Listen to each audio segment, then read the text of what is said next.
Après cette recette, tu ne voudras plus jamais manger du bacon autrement. Je vais mettre 1 kg de viande de porc dans une casserole et laisser cuire pendant 15 minutes.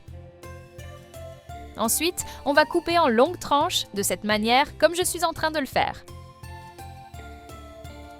Maintenant, dans une autre poêle, je vais mettre un peu d'huile d'olive, pas besoin d'en mettre beaucoup. Juste ce qu'il faut pour faire frire. Je vais mettre les morceaux de viande qu'on a coupés dans la poêle et laisser dorer des deux côtés. Et avant que j'oublie, dis-moi de quelle ville tu nous regardes pour que je puisse t'envoyer un petit salut spécial. Le salut d'aujourd'hui va à Lucas Morel de Nantes. Je suis vraiment contente que tu aimes nos recettes. C'est devenu l'une de mes préférées dès la première fois que je l'ai goûté.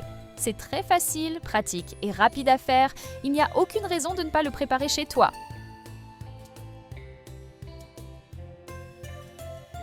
Ensuite, je vais mettre un peu de sucre. La quantité est selon ton goût. Pas besoin d'en mettre beaucoup, c'est juste pour donner une petite touche. 3 piments malaguettes coupés. Du gingembre coupé selon ton goût et 1 cuillère à café de sel. Avec seulement quelques ingrédients du quotidien, on arrive à préparer un dîner vraiment incroyable. Je vais ajouter 2 cuillères à soupe de sauce soja. J'aurais tellement aimé apprendre à faire cette merveille plus tôt, c'est pour ça que je suis ici en train de te montrer ce pas à pas. Ça a complètement changé la façon dont je prends soin de ma famille et aussi de mon alimentation. L'odeur est délicieuse et le goût est encore meilleur. Pour que ce soit encore meilleur, je vais ajouter 2 tasses de bière.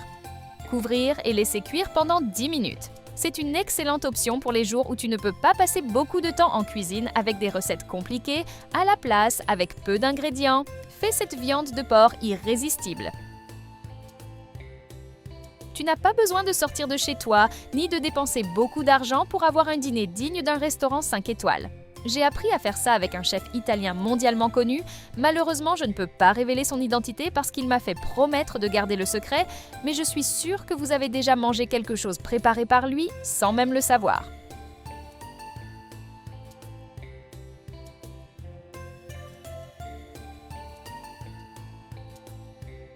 Pour une touche spéciale, je vais mettre un peu de persil par-dessus. La quantité est selon ton goût, tu peux en mettre autant que tu veux. En rappelant que cette étape est totalement optionnelle, pas besoin de la faire si tu n'en as pas envie.